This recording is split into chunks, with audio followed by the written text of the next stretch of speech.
Chris, wait a sec. Can you hear that noise? It sounds like it was coming from... Yeah, totally sounds like a violin. Yeah, this way! It's a very creepy sound. Another noise sounded like it was coming from...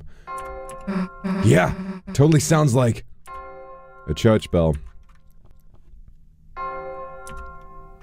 Rest in peace, Ike Eveland. He is going to be so scared when he plays this chapter. Hey, I heard something again. The fuck happened to Susie? Damn it!